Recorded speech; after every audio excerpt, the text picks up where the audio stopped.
Okay, let's dive right into this explainer by taking a trip back to a freezing winter morning in 1983. Picture the scene in Charleston, West Virginia. A massive, shivering crowd of about 5,000 people is lined up outside a department store, literally pressing against the glass doors. And, they aren't there for some life-saving medicine or a revolutionary piece of tech. Nope, they are there for a soft, kind of lumpy, homemade-looking doll. Now here's where things get absolutely wild. The impossible math here is what caused the absolute chaos. That store in West Virginia, with 5,000 people waiting outside, it only had $120 in stock. I mean, just do the math on that crowd. It led to total mayhem. In everyday stores you've probably walked through yourself, like Sears and JCPenney, grown adults were literally punching, shoving, and trampling each other.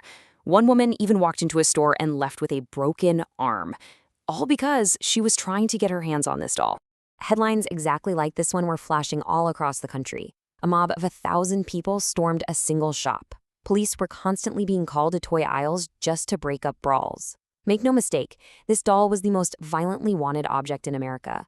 Yet, despite this unprecedented, explosive demand, within just 5 short years, the company that made it would go completely, catastrophically bankrupt.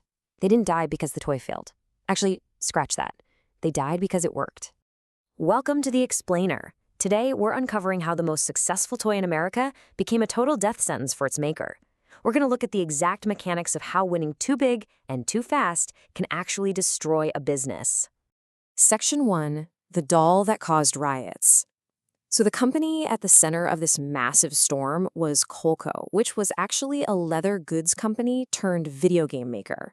And they were hunting for a monster hit. Well, in 1982, they found the blueprint for that hit.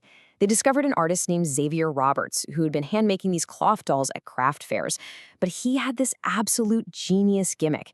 He didn't just sell you a doll, he let you adopt it.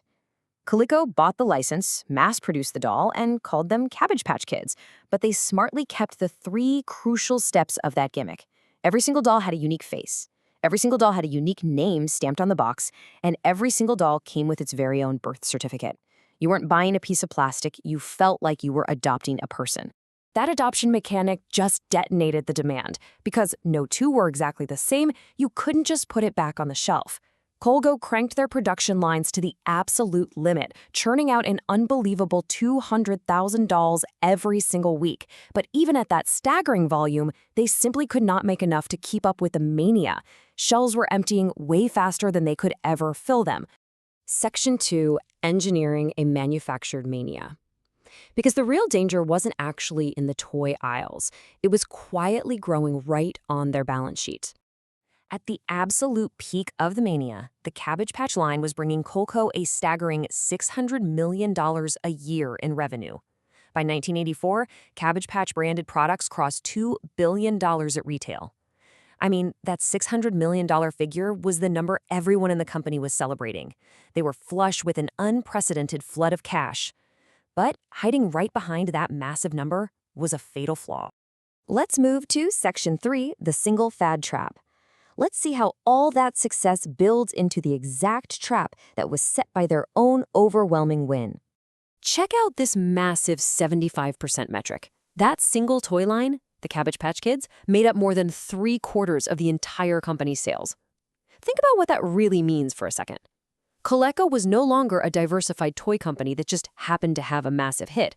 It was a Cabbage Patch company with some other stuff attached to it. The factories, the payroll, the massive corporate structure, the entire survival of the business was precariously balanced entirely on one single fad. And the profound psychological trap here is that a fad never feels like a fad when you're inside it. When you're selling $200,000 a week and pulling in hundreds of millions of dollars, it really doesn't feel temporary. It feels like the new normal. Flooded with all this unprecedented cash, Coleco felt invincible. They stopped protecting their win, and instead, they began to plan, hire, and borrow money as if this craze was a permanent reality that was just going to last forever. Section 4. The $100 million mistake. Drunk on that endless stream of doll money, Coleco decided to bet their winnings on the wild 1980s computer market. So they developed the Coleco Atom home computer, planning to sell 500,000 units. But they rushed it to market way before it was ready. Customers who actually managed to buy one often found it completely defective straight out of the box, with glitching screens and jammed tape drives. They ended up selling under 100,000 units, and a massive portion of those came right back as returns. Those returns alone instantly incinerated over $100 million of the company's wealth. And it didn't stop there. Executives went on this frantic expansion spree, funding massive moves entirely by taking on new debt. They bought up other game companies, paying top dollar right at the peak of the market, and the foundational flaw in every single one of these decisions, they just assumed the Cabbage Patch money would keep flowing in forever to cover those debts. Almost no one was paying attention to that 75% dependence metric. Section 5, falling off the cliff. Because fads do what fads always do. Eventually, the music stops. By 1986, the inevitable finally happened. The kids simply grew up and moved on. Those exact dolls that adults had literally broken bones to buy just a few years earlier began sitting totally untouched on store shelves.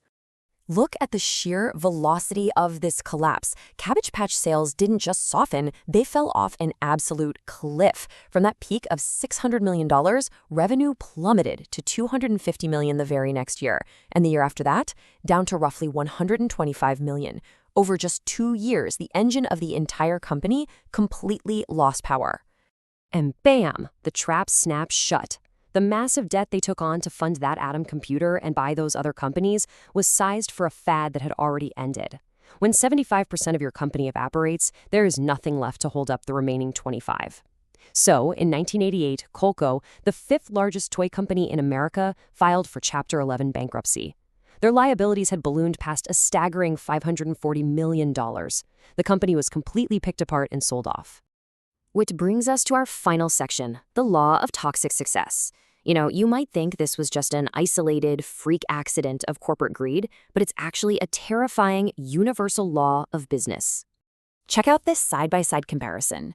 During that exact same stretch of the 1980s, a completely different company called Worlds of Wonder rode the exact same trajectory with a different hit toy, the talking bear Teddy Ruxpin. They had a massive hit, they overproduced, they overborrowed, and they assumed the craze would last forever. And just like Coco, Worlds of Wonder filed for bankruptcy in almost the exact same window.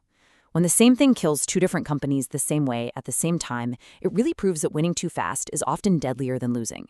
Because think about it, when you lose, you're careful, you cut costs. But when you win big, you feel invincible. So, what does this all mean for us?